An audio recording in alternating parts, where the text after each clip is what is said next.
Παγωτό καϊμάκι, το μαστιχωτό. Υλικά για 1 λίτρο παγωτό καϊμάκι.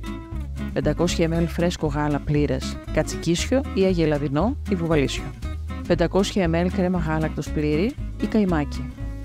120 γραμμάρια ζάχαρη. Μισό κουταλάκι του γλυκού δάκρυα μαστίχας. Μισό κουταλάκι του γλυκού αλάτι. 1 κουταλιά της σούπας σαλέπι σε σκόνη. 2 κουταλιές της σούπας λικέρ μαστίχας.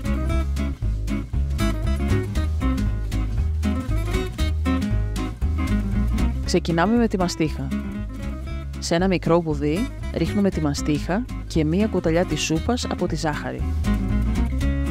Χτυπάμε καλά μέχρι τα δάκρυα της μαστίχας να γίνουν σκόνη. Αν θέλετε να βλέπετε περισσότερες συνταγές, κάντε εγγραφή στο κανάλι του Φουντουρίσμου. Γράψτε μας στα σχόλια τις εντυπώσεις ή τις συμβουλές σας. Αδειάζουμε σε μπλέντερ λίγο από το φρέσκο γάλα. Και ρίχνουμε εκεί το μείγμα ζάχαρης μαστίχας.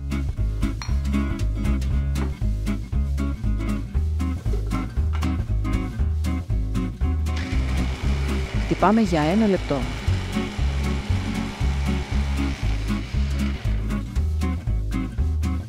Το αφήνουμε στην άκρη.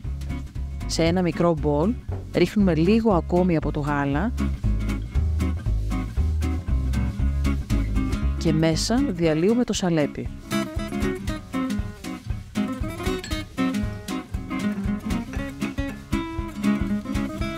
Το αφήνουμε και αυτό στην άκρη. Βάζουμε 1 μικρή κατσαρόλα στο μάτι της κουζίνας, αδειάζουμε το υπόλοιπο γάλα, την υπόλοιπη ζάχαρη,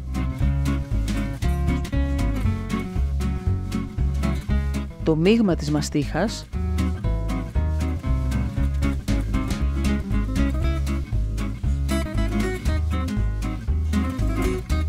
το μείγμα του σαλεπιού,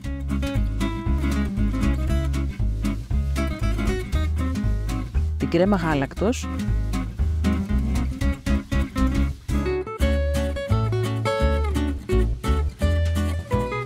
ρίχνουμε μισό κουταλάκι του γλυκού αλάτι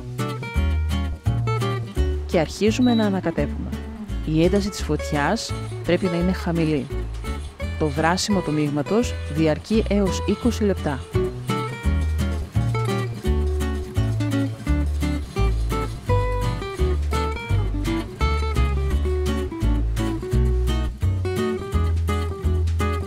Αδειάζουμε το μείγμα από την κατσαρόλα σε ένα μεταλλικό ή γυάλινο μπολ.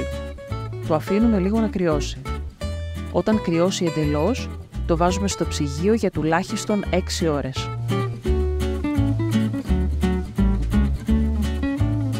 Προσθέτουμε το λικέρ μαστίχας. Ανακατεύουμε. Βάζουμε το μπολ με το μείγμα στην κατάψυξη για 1 ώρα. Το βγάζουμε, το χτυπάμε με το μίξερ χειρός και το βάζουμε στην κατάψυξη ξανά. Αυτό το επαναλαμβάνουμε για 3 με 4 φορές. Αν σας άρεσε το βίντεο κάντε like και αν θέλετε να βλέπετε περισσότερες συνταγές, κάντε εγγραφή στο κανάλι του Φουντουρίσμου.